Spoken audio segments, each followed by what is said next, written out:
You're listening to Talking Raptors on Raptors Republic. Talking Raptors on Raptors Republic. Talking Raptors on Raptors Republic. Talking Raptors on Raptors Republic. Talking Raptors on Raptors Republic. Okay. Welcome to another edition of Talking Raptors. Barry Taylor here with Nick Reynoldson. What's going on, man? Oh, it's going good. I can see the NBA season.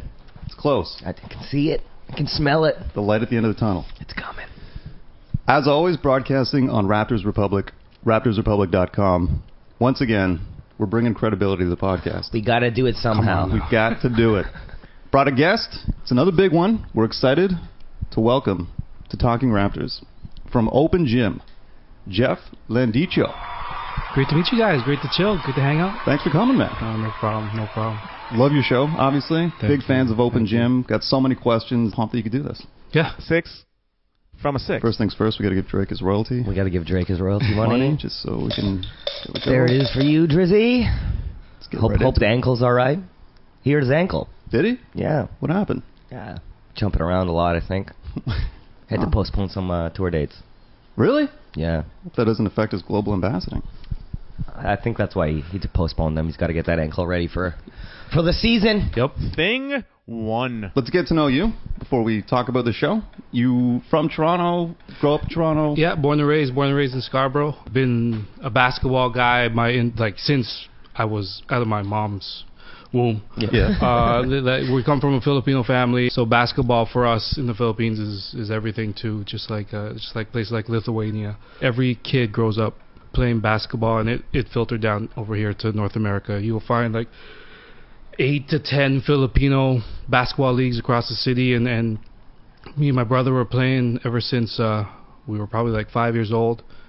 Playing ball, loving basketball. Grew up a NBA fan even at the time, and I'm born in '77, so 78. Oh, nice. Yeah. Nice. So I grew up with whatever my dad was watching, and he was a big Celtic fan. Oh. So I grew up naturally a Celtic fan. Hated the Lakers growing up. I listened to Dan's interview, and he was a Laker fan, and I was the complete opposite. So, I'm with you, man. Yeah. I don't mind the Celtics. I just do not like the Lakers. Yeah. I grew up hating the Lakers, and it's never left. It's never left, even with Kobe and all that. But big Celtic fan growing up, and then obviously when Mike came around, then it changed everything for all of us. And just grew up watching ball. Grew up just completely obsessed with it. Like would tape games of my like favorite players in college and the NBA, make little mixtapes with 2 VCRs.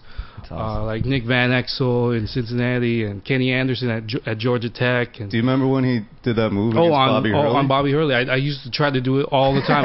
The behind the back, crossover behind the back. I used to always try to do it. And Dick Vitale just lost his mind. He couldn't even talk. Yeah. Oh, man.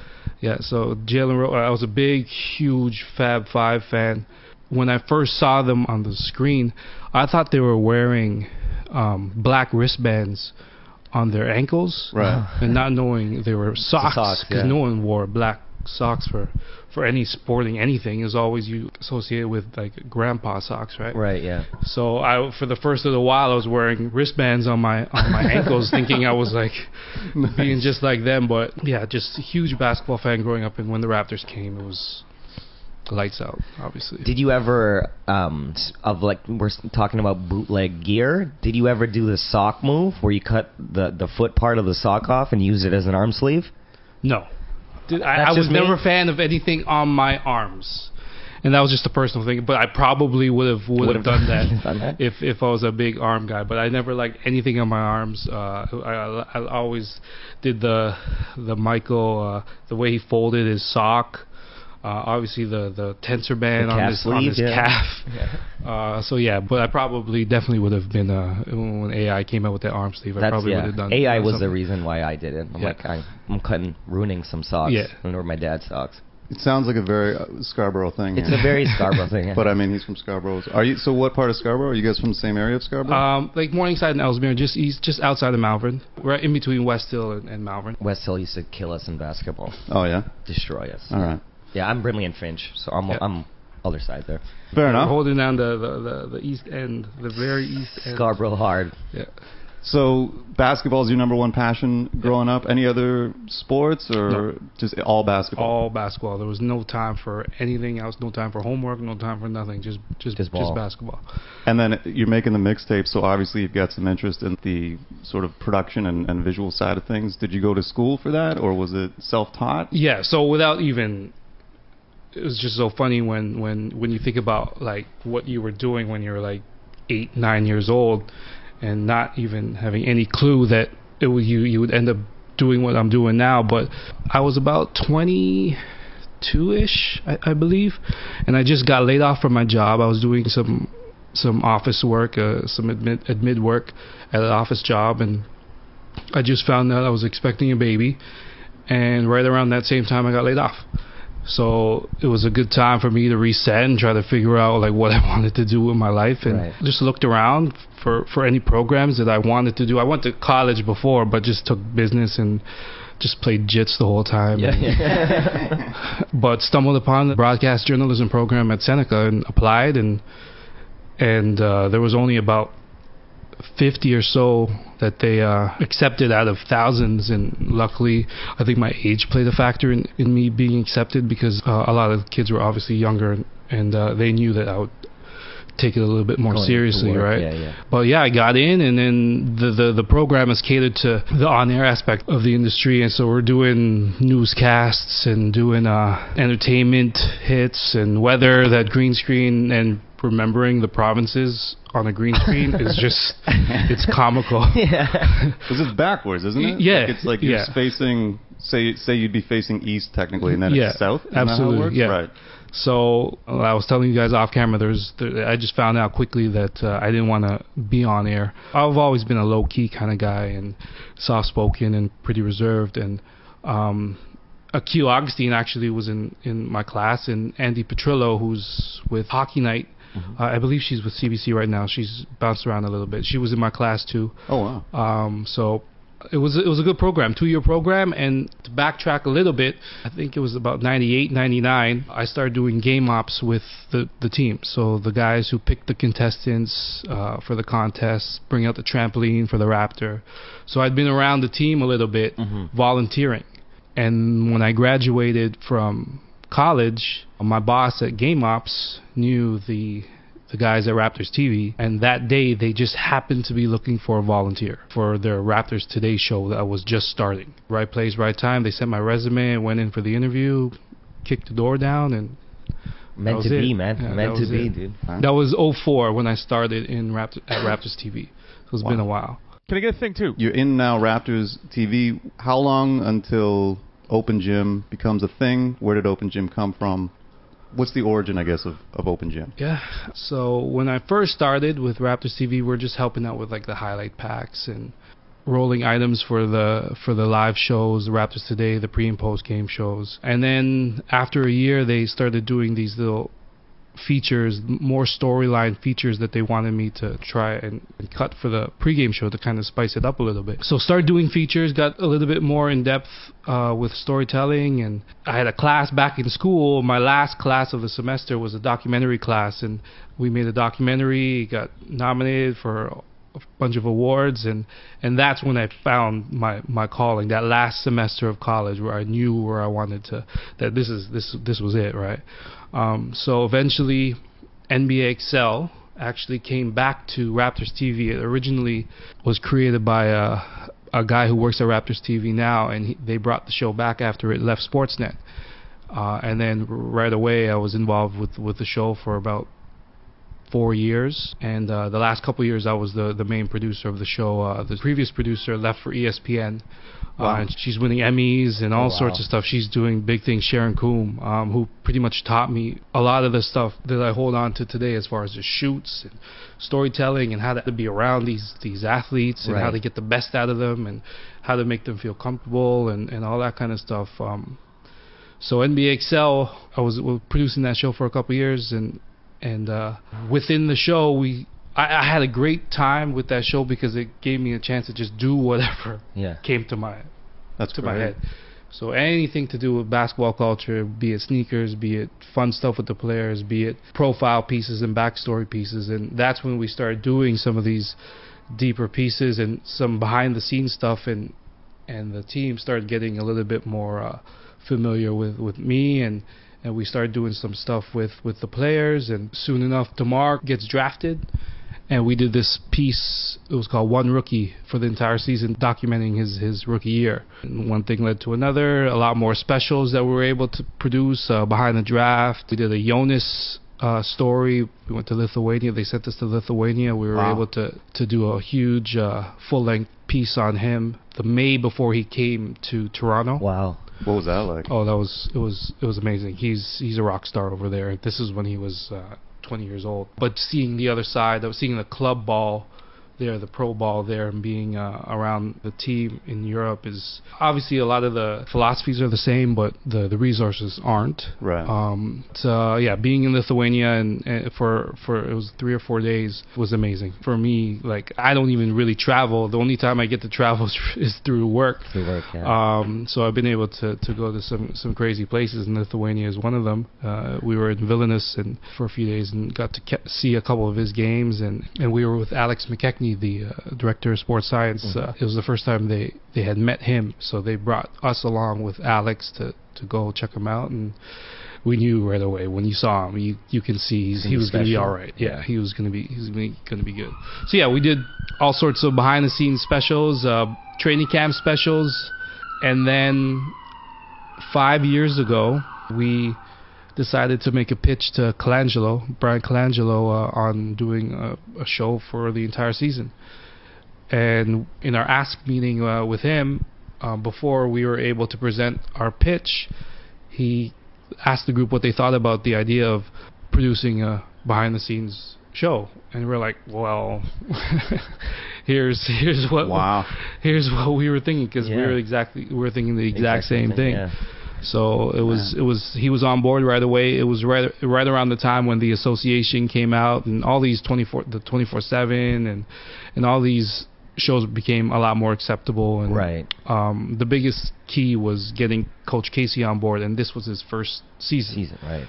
So he was on board. He knew that this was part of everything, even though he's pretty old school. He knew that this was valuable for the fan base, and at the time the team was struggling. So any way to just increase the awareness and put some good vibes. Yeah, give us something to watch, because the team is a disaster, right? For sure.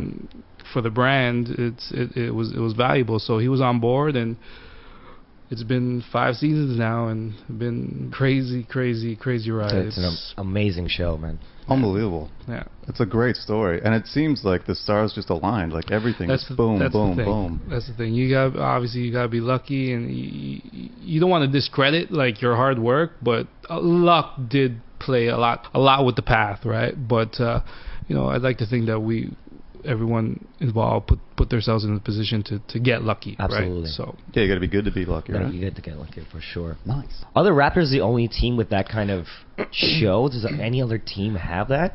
Not to the extent of what we got of Open Gym. Washington has tried to do something, but they're more smaller segments. Sacramento is doing something now, but again, they're just more scalable content, more smaller segments. But when we go to arenas, the team's production teams come looking for us, because they want to do the same thing for their teams. Oh wow! I know Orlando just approached me not too long ago about just how Open Gym started, and just advice on how to approach their front office. So we'll see if they're able to get the green light and do something similar. Do you think it's similar for a team that's a smaller market? Because I mean, you've Toronto's 4th biggest market, and it's also you got the entire country behind you. Do you think like it definitely plays a role with the success? It's valuable content. However small the market is, it just brings the gap closer with the fans and the players, and it regardless if it's 8-minute pieces or like full length shows. I think it's if you're able to take advantage of like just how everything is now with social media and all that, and just to connect the fans even more. It's going to be valuable regardless. But yeah, the Lakers. I know the Lakers had something. I've tried to watch it, but I can't seem to find it. The Lakers have something, and I know they invested a lot in last year, obviously with Kobe. So I haven't seen any of the stuff though. Yeah, it's probably not worth watching. It wouldn't be a Talking Raptors episode with a little Kobe hate. I need one dig Yeah. into Kobe per episode. It's like it's a prerequisite. Yeah. How many people are on your team? So originally, the first two seasons were just myself and the cameraman Jeff Rocky, Oh my God. and that was Crazy. A lot of work. Yeah, a lot of work. So Rocky's he's shooting, and I was basically producing, editing, and everything oh my else. God. But it was 8 episodes for the year, and they were hour-long episodes. So there was a little bit of a gap, but with the travel and all that stuff, it was definitely, my plate was overflowing. Yeah. And then the third year, we were able to get a little bit of a increase in the budget, and we brought in a bunch of people. Randy Urban, who was formerly of The Score, is a co-producer. He's my lifeline right now. I've been able to cut myself in half, and he's been able to do a lot of the shoots and help out in the edit suite. Aaron Terpstra, who I worked with for so long in Raptors TV before Open Gym, I kind of felt bad because I learned so much just sitting there watching him edit.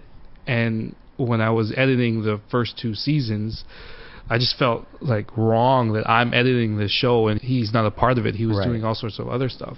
So I was able to bring him on full time. He was the main editor for NBA Excel and all sorts of stuff that we did. And a few other producers, a few other cameramen. So probably in total about 10.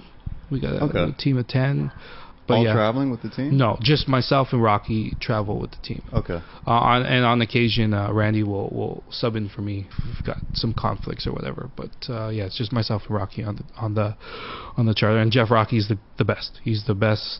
He's the best. He's the best cinematographer. Like his images and the way he captures moments is just, he's the best. I'm not gonna, no disrespect to any other cameraman in their craft, but my guy's the best. It's hot dog. That's what Definitely, because Open Gym, besides the access that you wouldn't get otherwise visually, like you say, is amazing. So it's definitely the complete package. Yeah, kind of it's thing. cinematic. Like it's the closest thing that I think fans have to a soap opera with characters that you already love. The one thing that you can't devalue or forget is that we've been with the team for a long time, and we've gained the trust. Right. Just with like any relationship, they're comfortable with us now. And that's why you're able to get some of the moments and capture some of the moments and be able to have the access because we've been able to build that relationship over 10 years or so.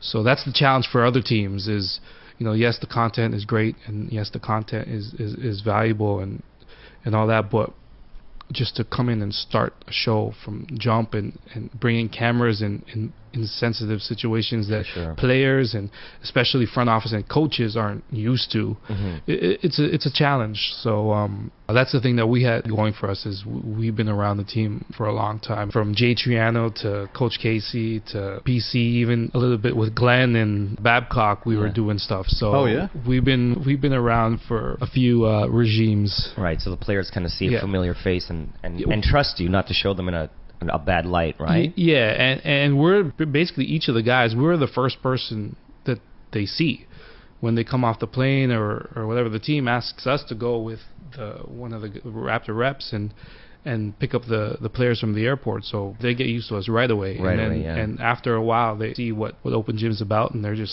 all on board. Who want to think 3? The good stuff. What's been your favorite episode to shoot or produce? I guess I should say. It would be anything with the families, because that's my core. My family means everything to me, and anything with DeMar and Kyle and his kids, because we've been able to see these kids grow up. Yeah. Anything with them, but specifically the one episode that was the game changer for us was the Rudy Gay trade, and that night was insane, and the way it was captured by Rocky and the way we put it together was, I felt like we really felt the emotion of and the impact of that moment. That scene stands out to me as the number one scene for the show, and that basically defined the show. I was going to ask you about that specific scene. It's almost iconic in terms of the team and the show, because when he's getting off the plane, he's got the big puffy jacket and that. It's just like that, to me anyway, as a fan, that's the one. If I think of Open Gym, that's the first time when I was like, oh, this show's a big deal now. Like, this is a thing. Mm-hmm. as big a part of the franchise as anything else, kind of thing. Yep. It really, it was like, well, this is not fluff. This is real thing. You're showing real people's feelings and emotions. And like I said, as a fan, man, it's thank you, bro. That's what thank you. You know, it's with this day and age of like scripted reality TV. You know what I mean? Like, I've always grown up. The part of my makeup is it's simple. It's just like you just gotta be real, right? Yeah. And just be authentic, and no matter what it is, and I think that's come across in the show. My values have come across in the show, and it gives a pretty authentic look into the team and look into these players that we cheer on every night that work so hard at their craft. And you know, it's important for me as a person, and I can sleep well at night knowing that I'm not in it to just sell out kind of thing. Yeah. So that's a big part of everything too.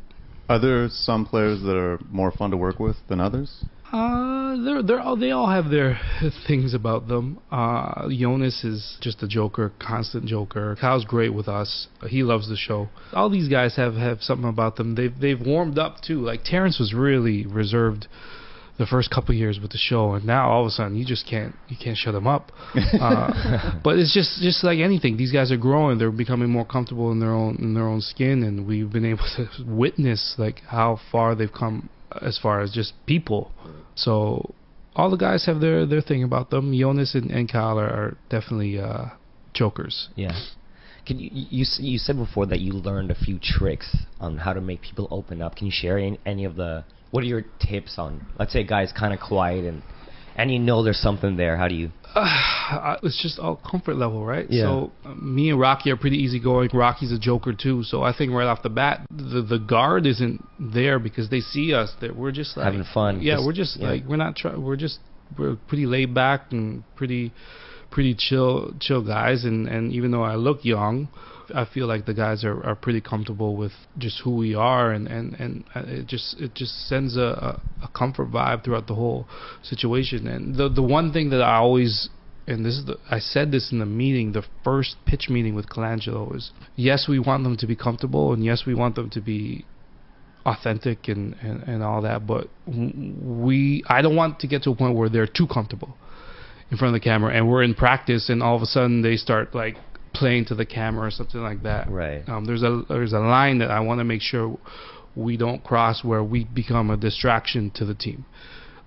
We just want to tell stories, follow these guys through their ups and downs, but then they have a job to do, and they're every day they're preparing to win a game, to win a championship. So we don't want to be part in the way of that. Any distractions whatsoever for that not to happen. So there's a line we always want to make sure we're aware of.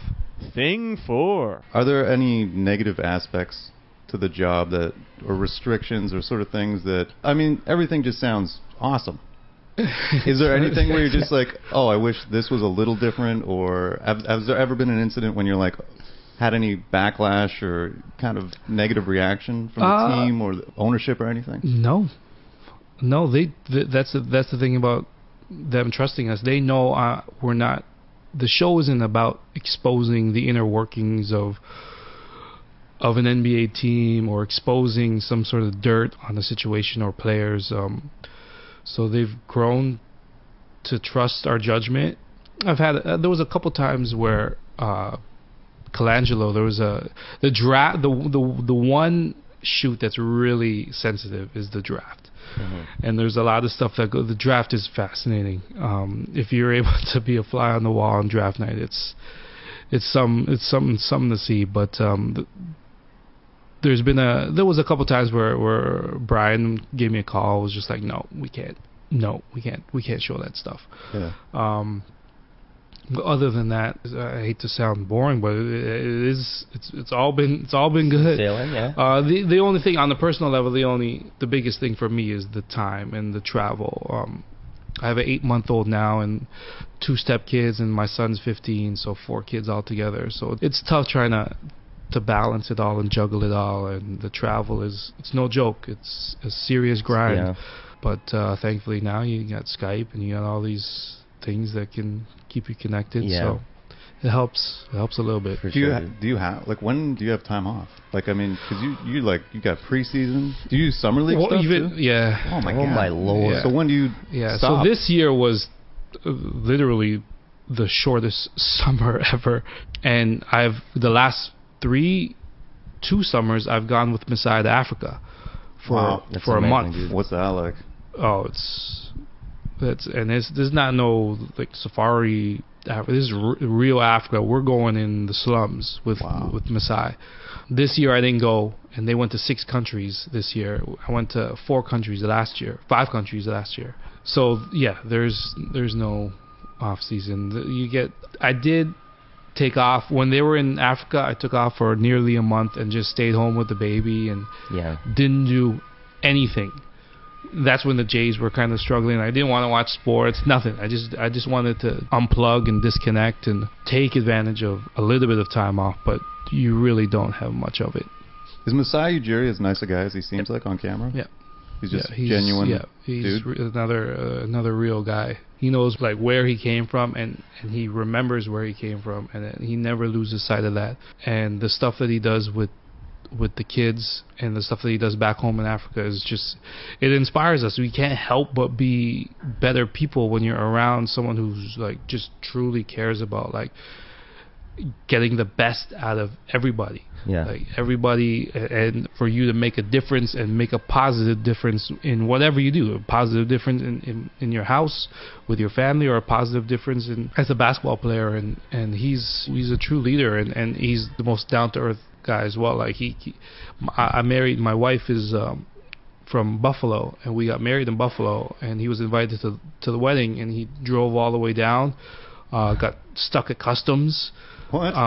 But came to the wedding, and That's crazy. He's a great man, great human. It's good. It's nice to hear, man. Yeah. He looks like the best man. Yeah. You know? And that ripples through the entire organization. So, and it's not a coincidence that things changed the way they Turned did. around, yeah. Not to like, Brian was a big part of like some of the moves that and some of the guys that we have now. Absolutely. It's just, we just went in a different direction, and we'll see where it takes us. But right now we're looking We're like looking we're on good, a good path, right? Yeah. Have you noticed the perception just around the league when you're traveling with the team that A little bit. It's still, it's still the States. Like half the people in the crowd don't even know where Toronto is. And it's pretty sad, but it's just the reality.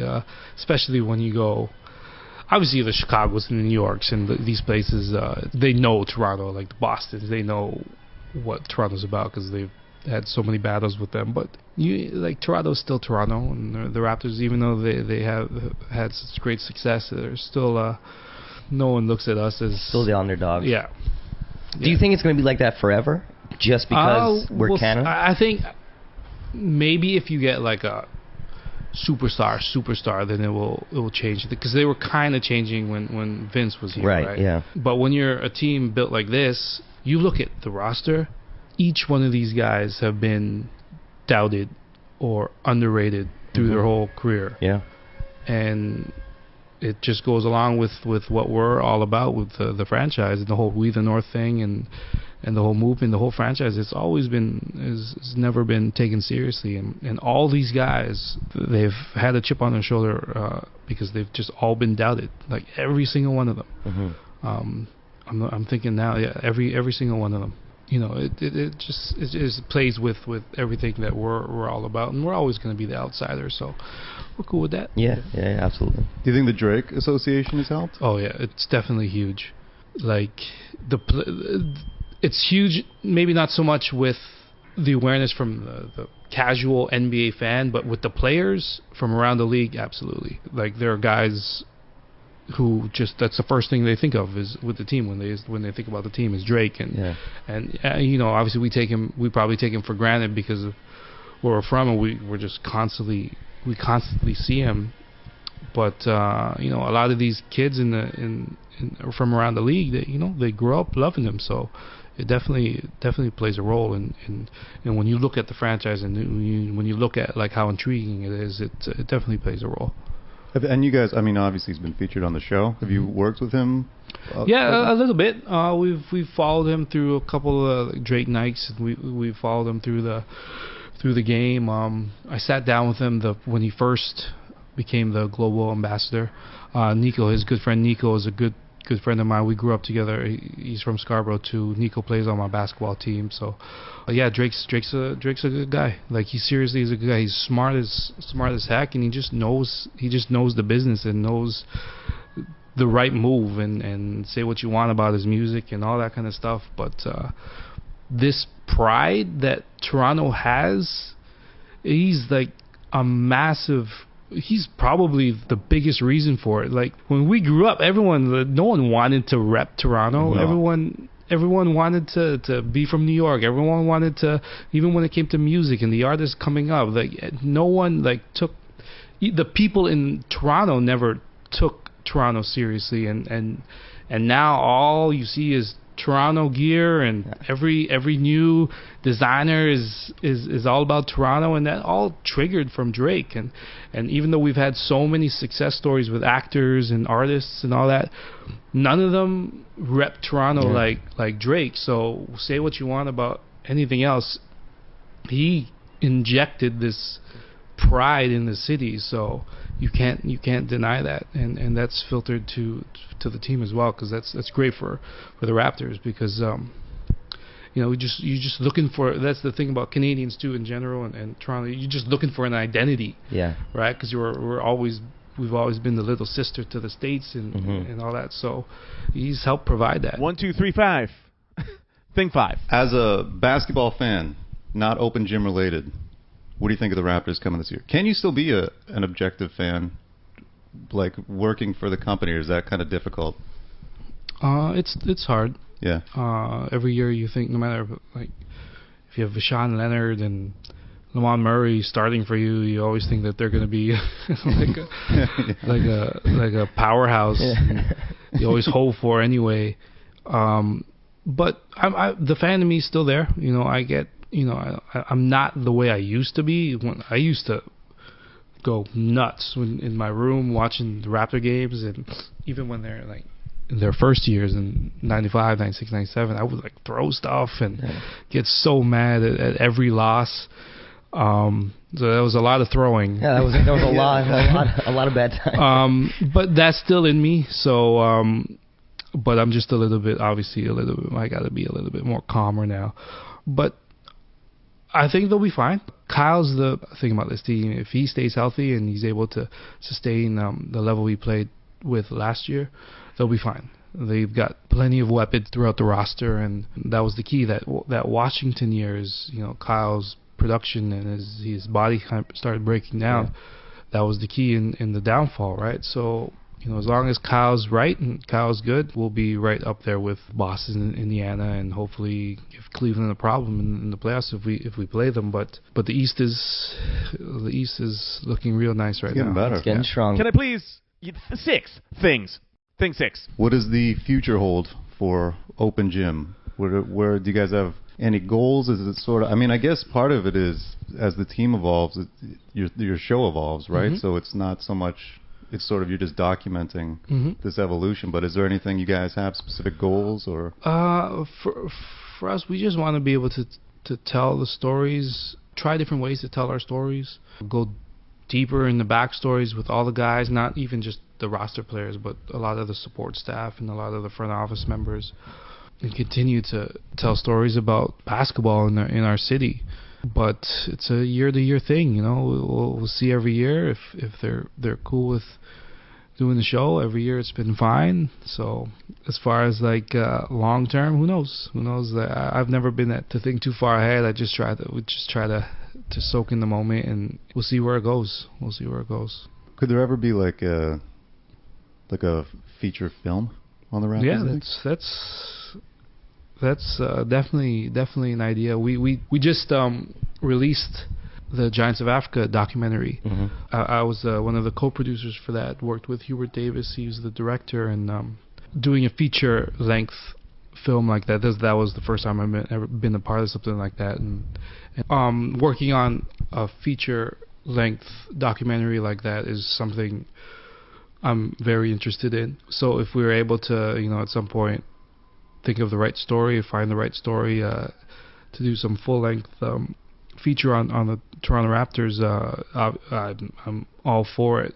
As our footage library increases, like guys like DeMar and JV, we've had footage for the last almost 10 years of these guys, and once we put it all together, we can really have like some fascinating stuff when you look at like the growth of some of these guys. So yeah, our library is getting bigger and bigger, and yeah, we'll find the right story to tell, and hopefully we come up with a whole trilogy of or whole franchise of Raptor movies. Who knows, Well, that's interesting you say that too, because watching last season, you guys had a bunch on a lot of segments on Norman Powell just in training camp, but you did everyone during training camp, right? But then looking back on it, you're like, oh, this guy, no one saw this coming, right? Like he just was, the late trade for Gravis,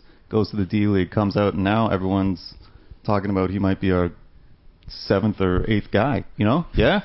And you've got all this footage where he was like, where there was no one talking I saw about it coming. Yeah? I was at his draft workout, and I was like, they need to take this guy at, what pick was DeLon? He was like 20 or 19 or something like that. Yeah. Whatever pick DeLon was, if they had picked, that was my pick at that spot. DeLon's going to be great too. But yeah, Norm's, he's one of those guys, again, he's got one of those guys that's just been doubted all through his entire career. Yeah, who knew? Who knew except for me?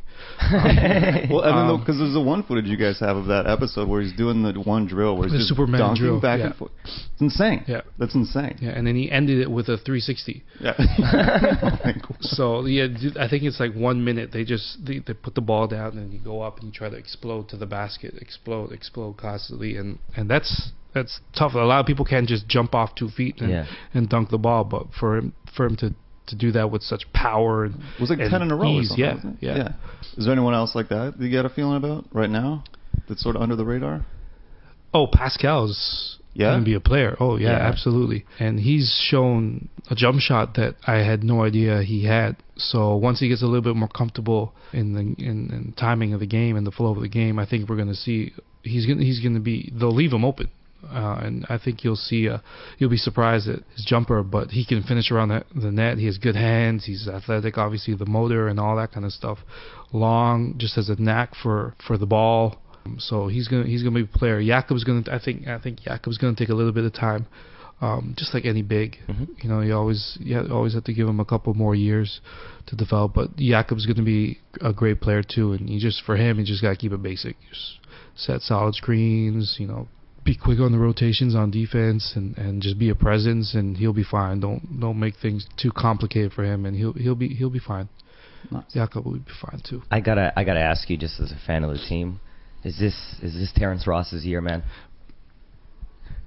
He looks good. That's what I hear. He looks good. He looks strong. He looks good. He looks confident.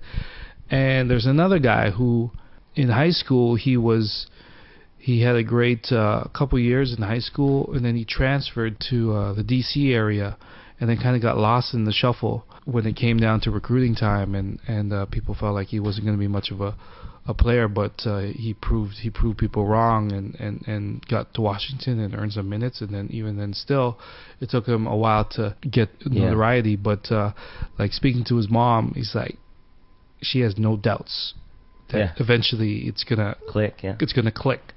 Because that's how he's always been. Mm-hmm. He's always been kind of finding his way and kind of like easing through situations, and then he'll figure it out. And hopefully for this team, because he's such a dangerous offensive weapon. He can and he's just got so much confidence. He can get a shot off whenever he wants, and if he adds a little bit more, just drives to the cup, he'd just be like tremendous. So. Yeah. We'll see. Fingers crossed. Yeah, we'll see. Dude, thanks so much for doing this. Real quick, we're just going to run some rapid-fire questions by, if that's cool. These are based on your Raptor fandom, I guess we'll say. First things first, favorite Raptor of all time? Player. It's always been Alvin. Oh, nice. But DeMar and Kyle it's tough to go against them, especially the fact that we've grown up with them. Mm-hmm. And DeMar, I met DeMar the first time I met DeMar, we were doing an NBA Excel piece on Romeo. So we went to USC. Masterpiece son. We went to Little USC and we did an interview with him in his dorm room, and his roommate was DeMar. What? So we were doing the interview, and Romeo was saying, "Oh, you know, so much crazy stuff happens in college, and who knows who can walk in your door." And then all of a sudden, DeMar walked in. He's like, "Oh, #1 high school player in the world just walked in." Wow. That's when we first met DeMar. So there's always been a thing with DeMar. I've always been a huge fan of his game, and so I would say DeMar, Kyle, and Alvin. So I'm gonna try to take the easy way out and name all three. Favorite Raptor uniform of all time? Ooh. I really like these ones, the current ones, the current jerseys. But when they was first switched from the dinosaurs with the chevrons and the purple and the black two-tone, yeah, I was like, that's like I've never really seen that uniform before, and it's pretty clean. And I was pretty hyped when I first saw those. So I think those were the uniforms where I was first taken aback by. So I would say the purple and black, the two-tone, when they first switched the jerseys. It was the first time they had a jersey that looked like a professional jersey, not a crazy pajama thing. Yeah. No doubt. Right. Which this guy liked, by the way. Totally I generation thing, but anyway. Favorite Raptor coach of all time? Again, it's hard to go against some of the current guys, but Coach Casey, he feels like my uncle. Yeah. He's such a nice man, awesome. And we have a pretty good relationship. We're pretty open with everything, and coach is up there. But the one coach that I think was great in his X's and O's and his creativity with how he did things, and he was able to get the best out of the younger players, was Butch Carter. And it's unfortunate how everything kind of shook down, and he hasn't been able to get a job since, and all that. But Butch would do some things where you would just be like, oh, okay, that is like some clever stuff right there. I remember they were down 1 in Detroit, and Detroit was inbounding the ball on the sideline, and he double teamed the inbounds pass. Wow. With 2 bigs.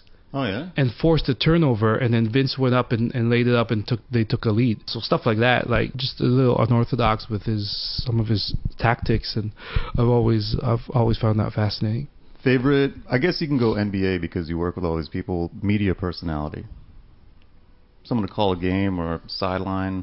The Raptor is really, really cool. A lot of the stuff that we hear now, has been stolen from him, and he's got that authentic realness to him too. But he's similar to our guy, Jack Armstrong. I love listening to Jack on air. He says some things, like some of the stuff that he says, some of the references, and some of the things that he says are really deep. And I learned things from him, not even just basketball, just life lessons kind of thing that he talks about on air. And he's funny, and he's got a good energy about him, and he's the exact same in person. But yeah, I think Jack's one of my favorite broadcasters of all time. So nice, awesome. Finally, favorite Raptor moment. Alvin. We were watching with my boys in the garage on a projector, in Game 5, and when he hit that shot against New York, we were throwing shit. We were like running down the street, just screaming. And as a fan, you remember that because you were younger, and that sticks with you. But obviously, everything that they did this year is just remarkable. But that was sort of the beginning of it. That was the moment. Alvin's shot sticks in my mind. Nice. Jeff, thank you so much for taking the time to chat with us. Thank you. We're a little congested. I apologize. No, great, man. Thank you so much. Really appreciate it. Big fans of the show. Big fans of you as well. Where can people find you on social media, Twitter, any of that stuff? Twitter, Open Gym Raptors. Instagram, The Basketball Producer.